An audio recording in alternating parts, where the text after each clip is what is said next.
আমি ভিডিওতে বাড়তি কিছুই দেখাই না আমার ভাইয়াপুরা, আমি সংসারে যে কাজগুলা করি সেইগুলাই টুকটাক করে দেখাই। আপনাদের ভাইয়া রাতের বেলায় আম কিনে নিয়ে আসছিল, সেই আমগুলোই সকালে আমি উঠিয়ে নিচ্ছি। এগুলো না এরকম খাঁচাই করে রাখলে আমগুলো খুব ভালো থাকে, সেই জন্য আমগুলো পাকা ছিল তো আমি এরকম খাঁচাই করে উঠাইয়ে ফ্রিজে রেখে দেব। ফ্রিজে রেখে দিয়েছি। এখন আব্বাজান আর আম্মাজানের জন্য লুডুস রান্না করছি। সকালে আমরা নাস্তা করছি, তারা নাস্তা করবে না, তারা নাকি লুডুস খাবে, সেই জন্য লুডুসটাও রান্না করে নিলাম। তারা একটু লুডুস খেতে বেশি পছন্দ করে আমার আব্বাজান আর আম্মাজান। ওদের সকালের নাস্তা করিয়ে দিয়ে রান্না করবো আজ খিচুড়ি। বাইরে তো খুব প্রচুর পরিমাণ বৃষ্টি হচ্ছে, আর বৃষ্টির দিনে কিন্তু খিচুড়ি খেতে আমার তো খুবই ভালো লাগে। আমার ভাইয়াপুরা, তোমাদের কেমন লাগে অবশ্যই কমেন্ট করে জানাবা।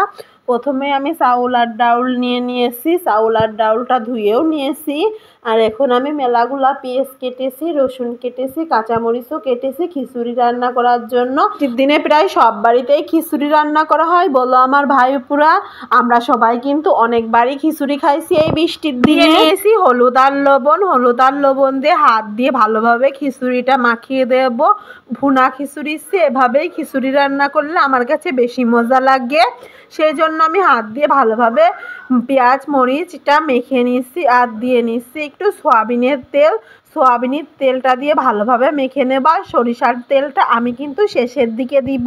আমার ভাইয়াপুরা জানেন তো, আমার না সরিষার তেলটা শেষের দিকে দিলে খুবই ভালো লাগে। কয়েকটা কাঁঠালের বিচি চুলে পরিষ্কার করে নিয়েছিলাম, সেইগুলোও দিয়ে নিয়েছি চাউল আর ডাউল ভালোভাবে মেখে নেব। আর কাঁঠালের বিচিটা না অল্প পরিমাণে দিয়েছি, জানোই তো কাঁঠালের বিচিটা পরিষ্কার করতে বা কাটতে ছুলতে অনেকটা টাইম লাগে, তাই না আমার ভাইয়াপুরা, সেই জন্য অল্প করেই দিয়ে নিয়েছি। পরিমাণ মতো পানি দিয়ে চুলায় বসিয়ে নেব। আর এখানে যে থালা বাসনগুলো অপরিষ্কার ছিল সেইগুলো আমি পরিষ্কার করে নিলাম, কারণ রান্নার সময় অনেক থালা বাসনই অপরিষ্কার হয়, সেইগুলো রান্নার পরে ধুয়ে নিতে হয়। এখন খিচুড়িটা একটু বলক উঠেছে, সেই জন্য আমি নেড়ে দিয়েছি। খিচুড়িটা চুলায় বসিয়ে অন্য কাজ করে নিলাম। আর এখন খিচুড়িটা প্রায় হওয়ার দিকে, সেই জন্য ভালোভাবে কিছুক্ষণ নেড়ে নেব। আর এই টাইমে আমি একটু সরিষার তেলও দিয়ে নিয়েছি। প্রিয় ভাই ও আপুরা, আমি তো অনেক ভালো আছি এই বৃষ্টির দিনে। তোমরা কে কোথায় কেমন আছো অবশ্যই কমেন্ট বক্সে জানাবা।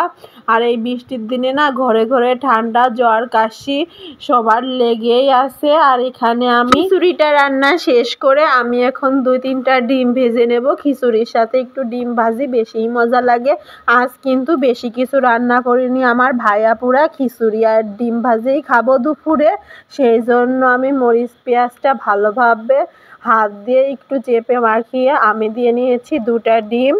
পরে আপনাদের ভাইয়া এসে বলছে যে 2টা ডিমই হবে না, তুমি 3টা ডিম ভেজে খিচুড়িটা খেয়ে নেব। আল্লাহ হাফেজ।